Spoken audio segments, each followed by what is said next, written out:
Hi everyone. The last time that we spoke, we talked about the numbers 4 through 8 in Samoan and related as to how they pertain to cycles and for prophecy purposes. And so today we'll look at the next set of 4, which is going to be 9 through 12. And recall that we mentioned in our previous talks that the conditions, the first 4 conditions, 1 through 4, represented the cosmos, an essential unit, a very important unit in creation, because everything that happens has can be divided into 4 phases, and you have sub-phases within those phases, each of which can be broken down into 4 phases. But of course there's we might call a law of diminishing returns, that when you keep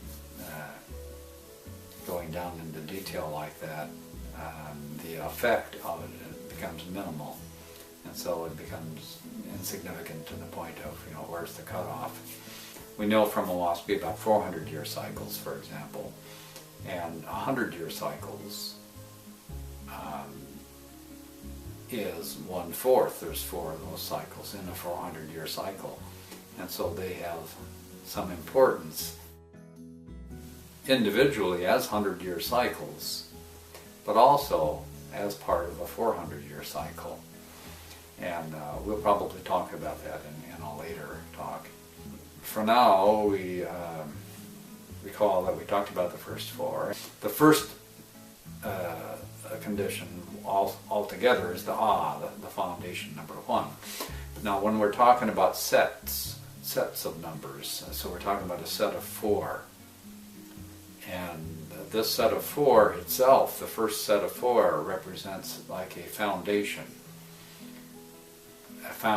of the cosmos, we might say, since we're dealing with 4. And so we mentioned that the first 4 have to do with the outer realm, essentially, the foundation for what's out here, corporea, but also in form, anything that's in a form, as compared to something which is unseen, which is the second foundation, which is 5 through 8. And 5 through 8, we mentioned, while it deals with the inner foundation, the inside, the soul, the spirit, the thoughts, the vortexia, while it deals with that, and vortexia as it manifests in the inner realm, because vortexia is actually a medium in between the seen and the unseen, which is very interesting. Or I should say between the unseen and corporea. So it manifests both on the inner planes, but it also manifests on the outer realms of existence. And so the first 4 then deal with the outer realm, and the next 4, 5 through 8, deal with the foundation for the inner realm. But in a sense as well, because the first one is a foundation, it's a repetition of the cycles.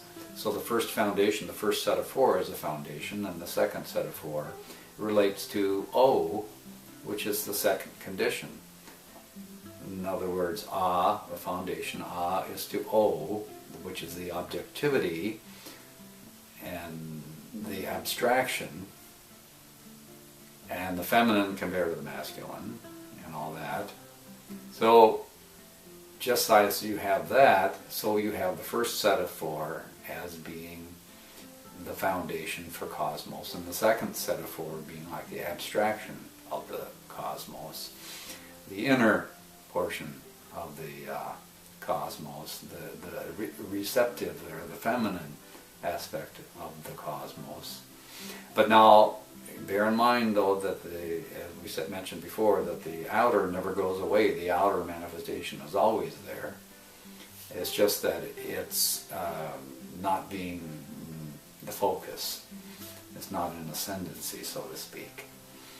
And so when we look at the third set of 4, which is coming up, which is 9 through 12, then we can understand from our study of cycles and Samoin that this third set of the cosmos has to do with synthesis, even as Esk, the third symbol overall, in the rudiments, in the foundation, Esk is to O is to A, as the third set of 4 cycles is to the second set of 4 cycles is to the first set of 4 cycles.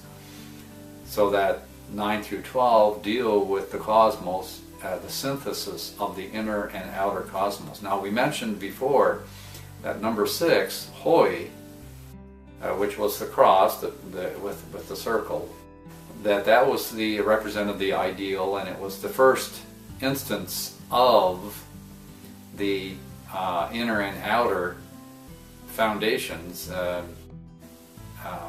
in conjunction or in union, so to speak. However, the emphasis on that time was on the inner foundation, because it was the second set, and it's dealing with the inner aspect of it. And in reality, out here, this is what happens during the 6th cycle. It's the ideals that are important, that loom important. When we get to number 9 then, which is the first of the third set,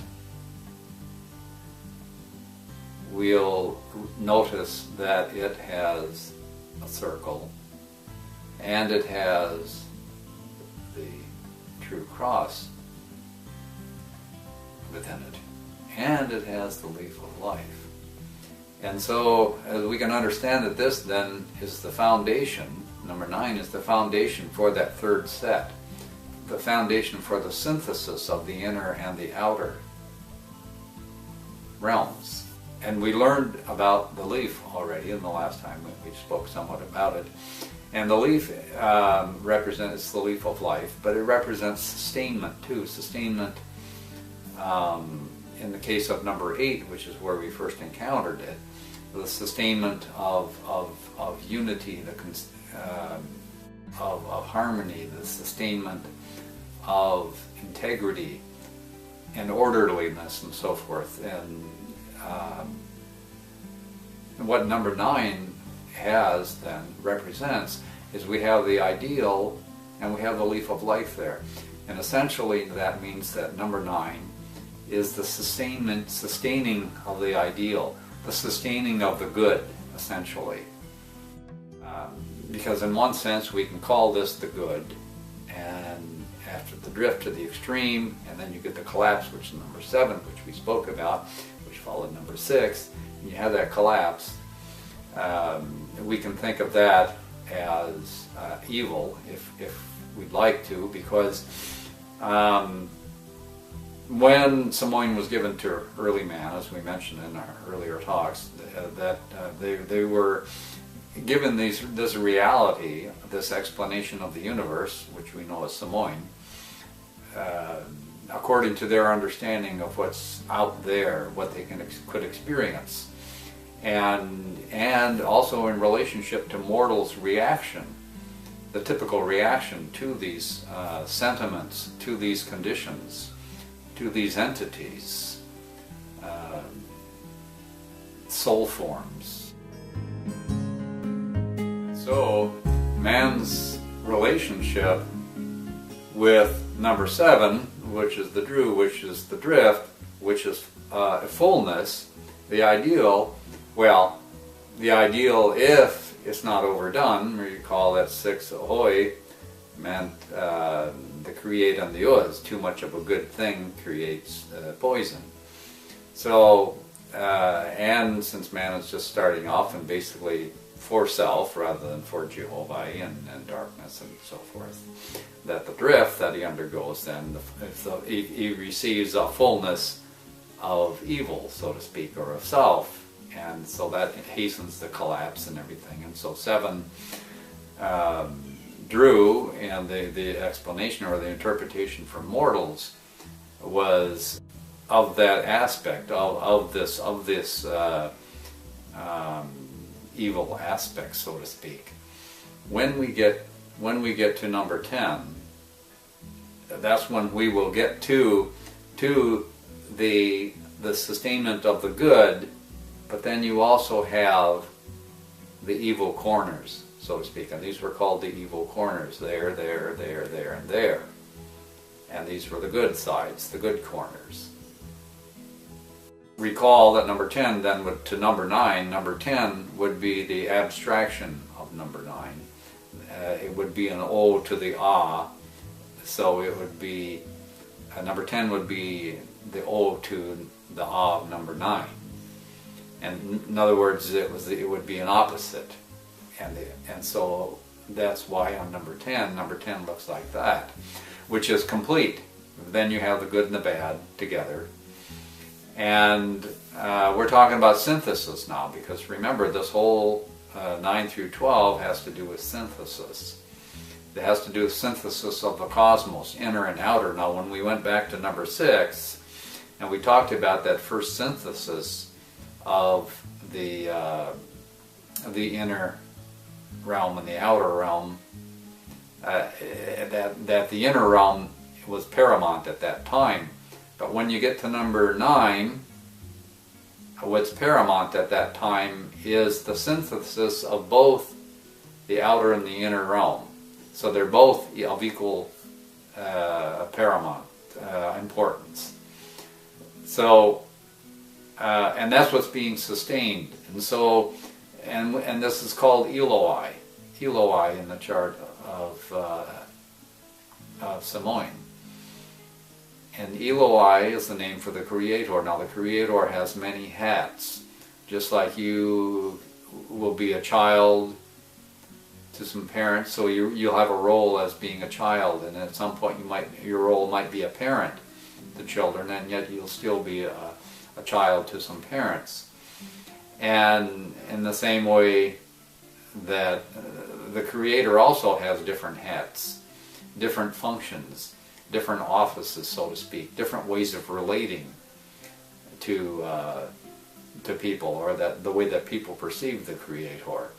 And so just like, and you have more than, just a couple different hats or offices that you have, or relationships that you have with others, but you're also a friend, and you're also a peer, perhaps an employee or an employer, a spouse. So there's a lot of different relationships, a lot of different hats, so to speak, that a person can wear, roles that they're playing. And so this is the Creator. Number 9 is the Creator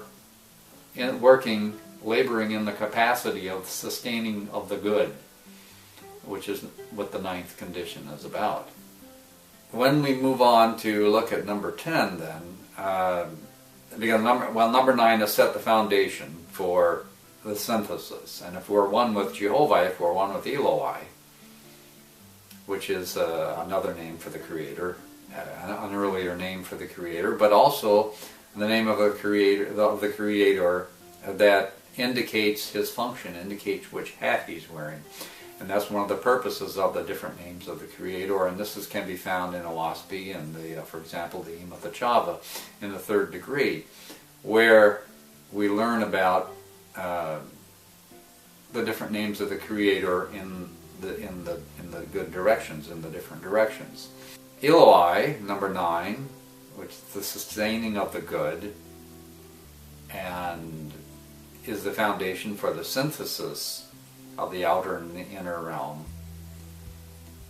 And from there we move to the introduction to an abstraction of that, to an objective view of that, in which case then you see where the good that is in a person, or a social order, or a nation, or a family, or a group, and you look at it and you see the good that's there, which is this, and then you also see the things that needs to be worked on, the things that didn't quite make it up to the mark, and imperfections of some sort.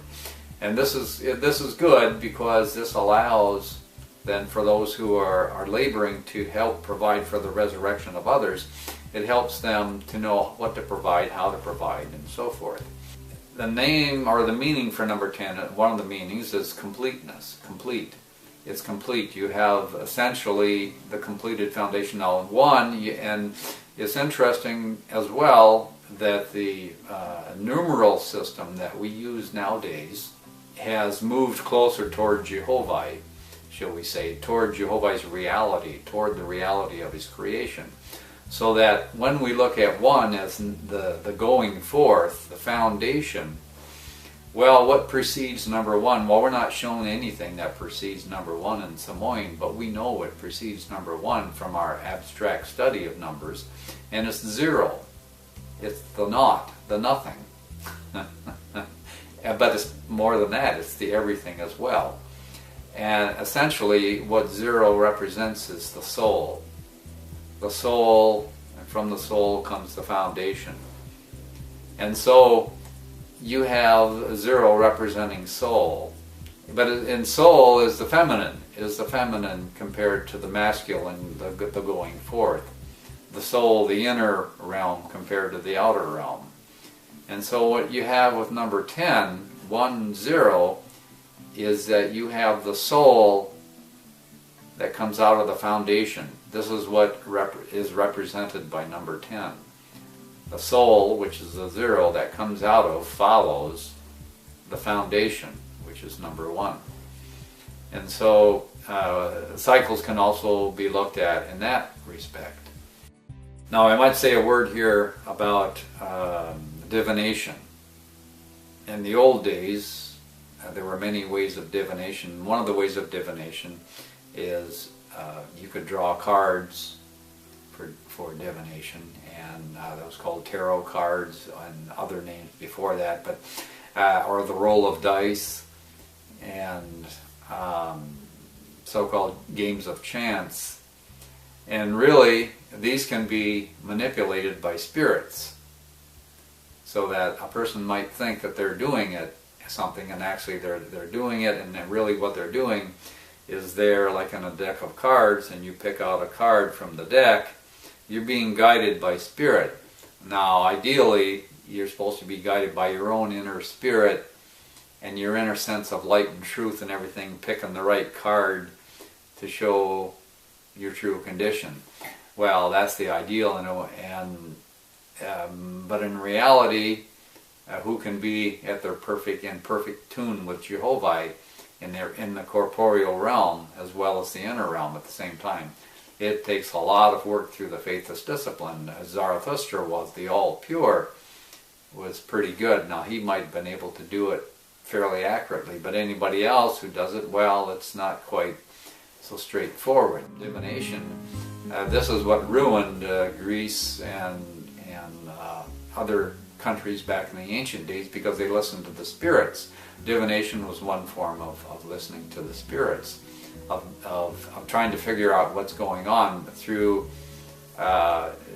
basically trying to catch unawares the reality that's out there, and you want to extract a little portion of it. You don't want it aware that you're trying to extract a portion, because then it might influence it, so you try to unaware catch some little thing and say, okay, here's your number, there's where reality is. While these numbers can be used for that, basically what they will tell you is they will tell you the spirit of the moment, whatever that moment might be, because it's the same like with tarot cards. If you pick a tarot card, well, the next moment, and you reshuffle the deck and everything like that, and you pick through again, it's very, very highly unlikely you're going to get the same card again. You'll get a different card, because your spirit will have changed and the conditions will have changed slightly. But will they be that significant? Well, okay, from that moment to that moment, yes, it was accurate for that specific instance, with everything all at play, all the different forces. But then it's such a trivial play, you see. So when you pick up the next one, all that, the trivialness of it has changed, and so it's very fleeting, very inaccurate, I guess we could say, unless, like we say, if a person is very at one with inner and outer, with Jehovah's body being the outer body, and his spirit being his inner portion, and his soul being part of his inner portion, and his mind being part of the inner portion. And if you can be one with all that, well, then you probably wouldn't need cards to let you know in the first place. But that being said, it does help a person to focus, perhaps, on these things. But that aside, or with that in mind, because we're looking at completeness here, number 10, the good and the bad, so to speak, or the ripe and the unripe, if you prefer. And even in the case of the unripe, you see, they're still developing their talent. They're just reading, perhaps, or applying their talent to something that's sort of insignificant. It's like spinning one's wheels, and you don't get very far with it, but you do have a little bit of motion, and that's unsensible. But that is essentially is a completion of the cosmos. It's the and the synthesis too as well. But yet we still have 2 more to go on this, the synthesis of the cosmos.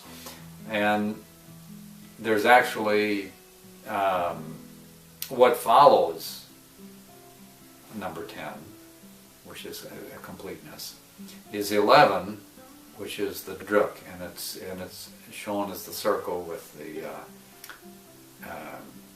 downward chevron there, and going down to the corners.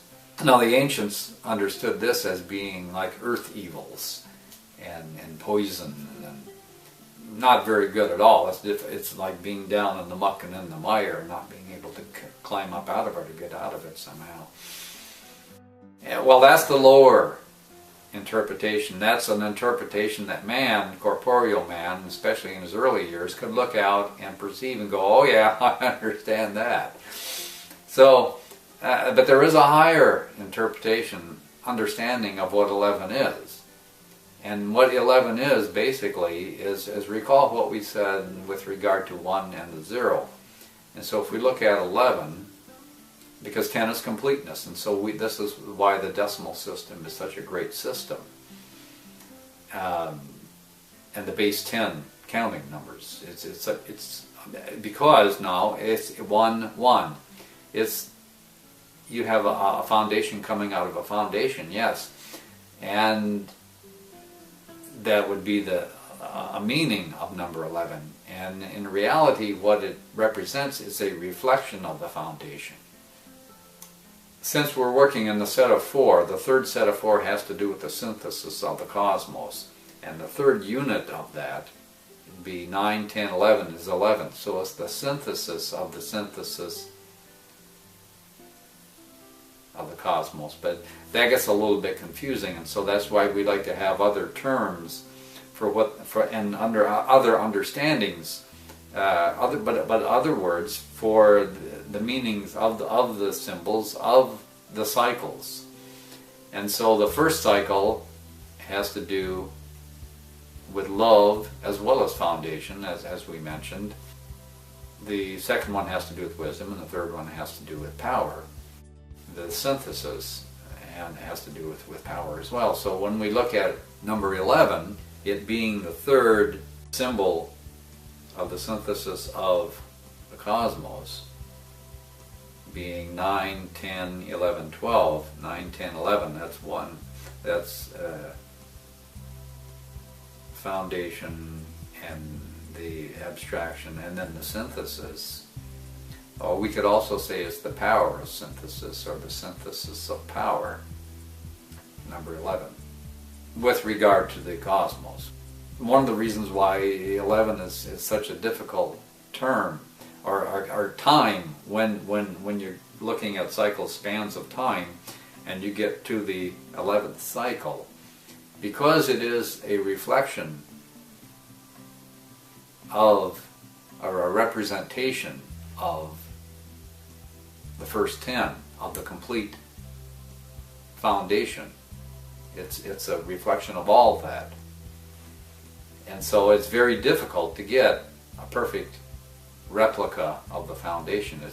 or to have a perfect build from it, a perfect copy, so to speak, or a clone, or whatever you want to call it. But why would you want that? Well, it's not exactly that, because you recall that it's the 11 is the foundation that comes out of the foundation, and so that represents growth as well. We could consider that to be growth. And recall also that when you have the circle and you have the horizon there, that under here you have corporea, and up here you have a heaven. So you have heaven and earth, but also you have light and then darkness down here. And so in number 11 being down here and pointing to the corners not only represents darkness and going down into corporea, but it also represents going toward the evil, which is, the corners down there. So it has this tendency to go. Now remember, it's not always evil though. And looking at it from a higher aspect, that represents fullness. And so it's actually going toward a fullness that's down in corporea, and it's down in darkness and in depth, and it's going towards fullness. But remember, in darkness, that's also where evil can hide in darkness. Evil loves darkness because it can hide in darkness. And normally, if you look at the 11th cycle of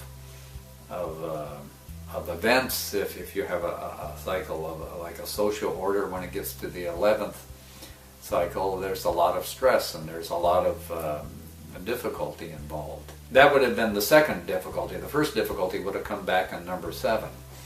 Because 7, recall, is the drift from the ideal to the fullness, which is to the extremes, and if you have too much of the ideal, or you don't get the ideal quite right and all that, and as you go toward the extremes, it's going to collapse on you. And so that Drew, the number 7, is the first really sort of difficulty, or it's the challenge, and it's the limits, the limitations and all that. And the second one, which is much greater, the difficulty, is number 11. Drew, the number 7, is the first really sort of difficulty, or it's the challenge, and it's the limits, the limitations and all that. And the second one, which is much greater, the difficulty, is number 11. And so, for example, in dice and playing the card game of dice, which is another one of the ways through the Dark Ages, that some of this knowledge, this esoteric knowledge, the hidden knowledge, and was kept alive, the knowledge of it amongst mortals, or at least when it was reintroduced to mortals, they would have some understanding of something to anchor it to in their understanding as to what's going on here. And so you have 7 and 11 are important numbers in the game of craps. In Oahspe, as we mentioned in one of our earlier talks, that the difficult cycles or numbers are 1, 11, 66, and 666. And so the 11 is extremely difficult for that reason, because it's hard to be a perfect reflection of the foundation. Who's the foundation? Jehovah is the ultimate foundation, the all-person going forth in all love. Well, who can be a whole person, all love, all the time, going forth in this beautiful love like that? It's just a challenge. I mean, we rise toward that, and you have chiefs and chieftainesses who live up in Nirvana, who can, compared to us, woohoo, so we're moving toward that. We're not anywhere near that. We have to be careful if we're planning to do something or whatever during an 11th cycle. If we know that we have the 11th period coming up, the 11th cycle of a certain our project or whatever it is, we just have to take special consideration of what's going on. So it's wise to know these things. It's not that it can't be dealt with. For example, in Oahspe, there was a time when we had the Lords were known as the Holy 11. And that's because at that particular point, it indicates what happens, what the heaven was like at that particular point, and the grade of the lords and so forth, and the God above them for this corporeal planet and its heavens as it goes through ethereal.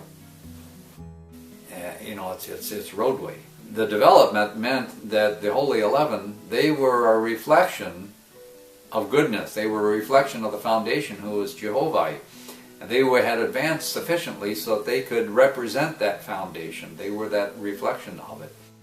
They were the reflex of it. They were the manifestation of that, a representation of that. They knew how to synthesize power of the cosmos. They knew how to, I mean, they were capable of attaining that, sustaining that at the time when they first came. So these cycles, as we're talking about them, these conditions, as we can see from that example, can be applied to things in Earth's past history. We can see the development of humanity since the time of Sathantes. Now this 11 also represents, since it's a reflection of the foundation, so we have the foundation, and that, as it turns out, is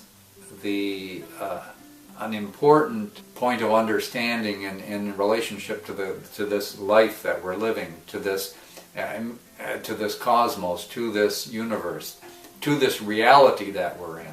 Because this is what Samoin is an explanation of this reality that we have.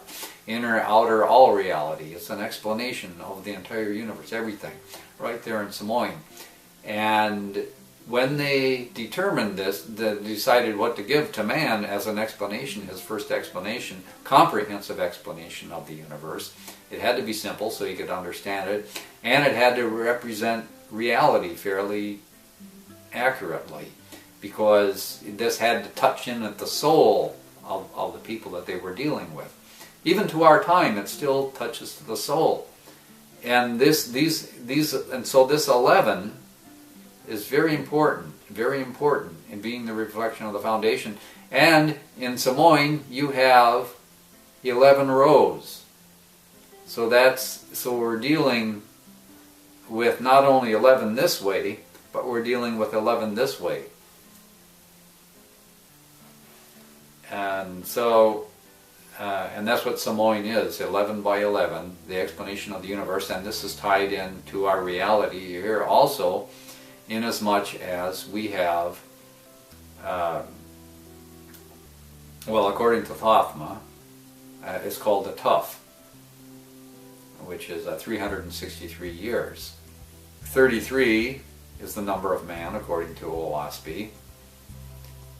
Well, one of the numbers of man, and there's explanation for this, which we might get to in one of our further talks as to why 33 is the number of man, and why 66 is the number of the beast, and that's one of the numbers 1, 11, and 666.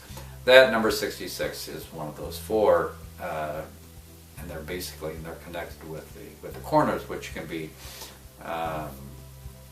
read about in or at least you can see the mention of it, the indication of it in Amathachala in the third degree, in the Mahak degree, and they're in the corners. There are 363 days in a year, which is 11 times 33, 11 times a man, essentially, which is this 11 again, which is the reflection of the foundation. And 3 times 33, or excuse me, 11 times 33 is 363 days, plus, well, as Thothma said, 2 1/4 days, where the sun stands still on the northern and southern lines of the sun, being the Tropic of Cancer and the Tropic of Capricorn, and so you have the northern line of the sun, the southern line of the sun, and the sun seems to oscillate between those two over the course of a year.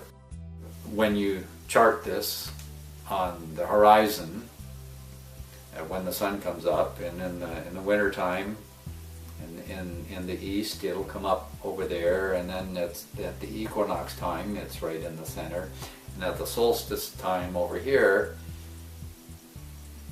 it's down there in the northern hemisphere. It works out that way, and so you have the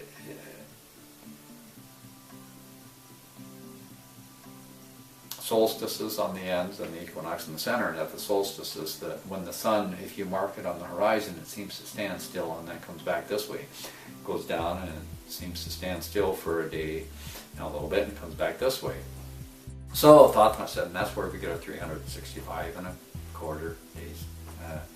for the year. We might add in relationship to this, by the way, and relating back to our earlier talks when we talked about the playing cards, the deck of cards, and has 52 cards, which is and 4 suits, being 13 cards in a suit, and the 4 suits being the 4 seasons, and the 13 cards being representing the 13 weeks in a season. And so you have 52 weeks, because 13 times 4, 13 per season, times 4 is 52 weeks. There's 7 days in a week, so 52 times 7, well, you come up with 364 days. And so what is that? That's not quite a year either. But in a deck of cards, you've got a joker, and that's what the joker is for, that day, that extra day that represents all of them. But not just one joker, but you have 2 jokers. And the second joker is because once in a while you have 366 days in a year, the leap year. And that's the second joker. So all the days of the years are accounted for in the deck of cards. Similarly, we have 363 days in the year, and then we have the 2 jokers, 364 and 365. Yeah, well, the leap year there, I guess, isn't accounted for in some ways, but there's if everything worked out perfectly, there would have nothing for man to do. Now, there's always, that's the thing about cycles. When we study cycles, cycles don't exactly hit. It's, you're on a cycle, and we say it's a 3,000 year Danhe cycle. Well, that's the average. And as it turns out, it doesn't always average out to 3,000. I mean, it doesn't always hit at 3,000. Sometimes it's 2,700 or it's 3,300. And so there's this variation, and so there's variations, and so you always, we're told in Oahspe, as it happens, and as you record it as it happens. And these variations represent larger cycles at play, and other cycles at play that are having an influence and effect. And so it's up to man, it's up to us, man, male and female, humanity, to find what these other influences and plays are, what's going on in that regard. 363, which is called a Tuff, T-U-F-F, in Oahspe, Thothma, the guy who built the Great Pyramid, taught that's what it was. He was very well learned in these things. Well, and anyway, as it turns out then, as you can do the math, it's pretty easy. There's 121 symbols in Samoan, which is 11 times 11. And so there's 3 of those Samoans in every tuff. So you have 121, 242, and 363. The 11 is very important then, and also in relationship to what we talked about in our last talk with cycles that happen here on Earth, and the weather cycles based on 11-year cycles. And that's because there's a belt of meteorus up above us, which is unseen, corporeally unseen, but with eyes, with spirit eyes, you can see it. It's a belt of where the meteors form. It's basically a thick sort of soup kind of thing with all sorts of currents going through it and little vortices, and meteors are formed essentially, and whether they're formed and how they're formed and the density, the thickness of that density depends upon, of that belt depends upon whether the Earth itself and its heavens, as they're traveling through the Etherean roadway, whether they're encountering Asia or Jaya or nebula that's in the roadway, that's in the path. Because when you get these thicker substances like nebula and Asia and sometimes even Jaya, that will determine how much of this stuff, if it's thicker, denser material, you're going to get more meteorites formed, and they're going to form and fall down to the Earth and so forth. But it also it blocks the vortexia that comes down and it absorbs it, and so we get less of it down here as far as heating the earth and all that. And so those are cooler times when those things happen. And so it takes this belt that goes around the earth, it goes around 12 times. Every time the earth goes around it takes 11 years, 11 times that, 11 oscillations of the earth, in other words, the 11 times of the earth are in its orbit. By the time when the earth finishes that belt that's around the earth will have gone around the earth 12 times. And essentially, and then it repeats itself. That every 11 years that happens. More or less, that's the average. And so there's always these variations that we're talking about. But anyway, so this 11 is very important with regard to the light that comes through and the heat and the rain, the amount of moisture. And to know what's coming, if we know a drought is coming, it's good to be prepared. And if we know that excessive rainfall is coming, it's good to be prepared for that as well. Or if it's going to be cooler or warmer, and we can build our houses accordingly and so forth. This is another tool, though, for understanding that and knowing what to do. So that's 11, which is the power of the synthesis of the outer and the inner realm. And then we get to number 12. So we're going to start down here now, because we've gone through 11 on Samoin, and now we're down here in the second, in the abstraction from the foundation. And it's a lower one. It starts up here and it goes down here. So we're going down into depth here, so to speak. But the next one, which is also an abstraction, which is the O to that Ah, in the sense that you go Ah, O, Esk, Isek, and so forth, because you can go down that way, down the 11 rows. This second one, number 12, is man, meaning mankind, humankind, male and female, the race, humanity. Well, the word man, by the way, just a little digression here. I want to digress here about the word man. Now, in the past, before he became man, he was known as Gan. Gan, it's more of a harder thing. Gan. Gan. Gan. Gan. Because that's where he was. And this is what came forth from the time of Apollo. And he was coarser material then, but he was still in the present form as we know man today, with his limbs and everything like that. But you still have the Iowans, who were stockier, not quite so svelte, longer arms and shorter legs and all that. And then you have the intermixing between the two and all that. But we basically were to the form that we are today. But we went from a Gan to a man. Now the M is a feminine sound. So when we say Magan, that means woman. Number 112 in Samoin.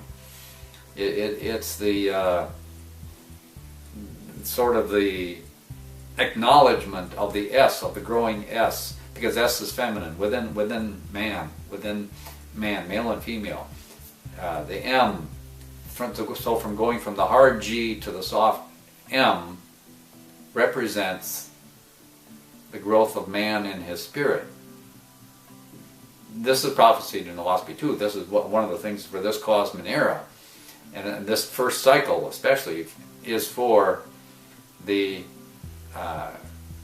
production here on the earth of Cosman man, of the Cosman born, of a new race of man, and unsuitable for warfare, is more refined, the M, the man. That's good news for everyone, because it's a movement away from the coarseness of the beast toward the more gentleness of the spirit. And that's all represented in the word man. Number 12 is man, and meaning, like we said, humanity. And when we talk about the individual, the male, the man who is a male, That's number 111 in Samoan. And in our talks, we get that far, and we'll talk about that. And 112 is Magan, as it is in Samoan, and as it is in reality. It has to do with the individual, but it also has to do with the ne aspect, the going forth aspect of a person. So it's not even just necessarily male as far as a man, as far as a human being goes. It can represent the ne aspect, the going forth aspect, just as Magan, number 112, can represent the receptive, the nurturing aspect of humanity, the receptive, that which, and so man can hold a conversation with himself and all that. And it has to do with the S aspect, the spirit aspect of it. Gan and Magan, number 111 and 112. And then when you get to the 113 and 114, that's the beast aspect, the animal aspect of man. And 113 being the animal aspect of nurturing and being receptive and all that. And the 114 being the animal aspect of the ne, of the going forth, of the animal, the male animal kind of thing. And so we have all four of those within us, all four of those conditions. But when we talk up here about number 12, we're talking about all those together, the whole of humanity, of what it means to be human. Now, I prefer the word a man to human, because human is actually a throwback to the Aihoan. The Aihoan, who is the precursor to Gan. And the Aihoan, recall, had the long arms and the short legs and all that stuff. So the Hua, so you add that to man, human, and that sort of emphasizes his animal aspect more than it does his spiritual aspect, which man more represents his spiritual aspect, and then to say human, which then represents, yes, his animal aspect first, but then his spiritual aspect and all that. And so some people might prefer that, thinking, well, we want a complete man here, you know, and of course we're not trying to get rid of corporea, we're not trying to get rid of the animal man, but we're using corporea. We want to have corporea at the service of S, at the service of the higher values and virtues of love and wisdom and a virtuous application of power and harmony and symmetry and music. Number 12, as we say, is the number of man. And that, now man, being number 12, is looking at the foundation, or looking at the cosmos. The first set of 4 was the foundation of the cosmos. The second set of 4 was the abstraction, or the inner foundation. The third set is the synthesis of the inner and the outer, which is not, and the end of those is number 12, which is man, which we see in Samoan is down over here underneath the Ah. And so we're essentially an abstraction of the foundation, an abstraction of, in the sense that there is Ah and there's man on that 11 by 11 explanation of the universe. So when we talk about, look at man as being the fourth entity of that third set being the synthesis of the inner and outer realms. And so man represents the cosmos, or the completion of that synthesis, you see, of the inner and the outer realm. And so we start with Jehovah, or Eloi, and we go to completeness, and then the reflection of the foundation, and then man.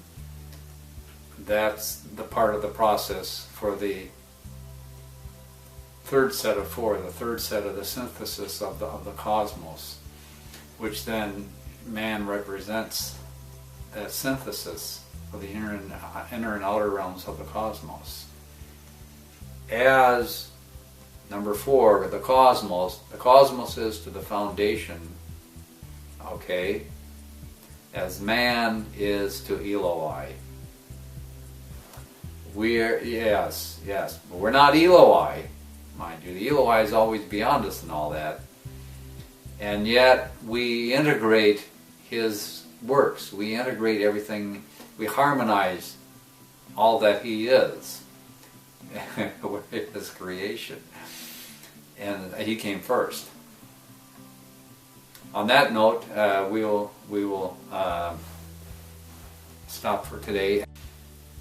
Thank you, and may Jehovah ever bless you.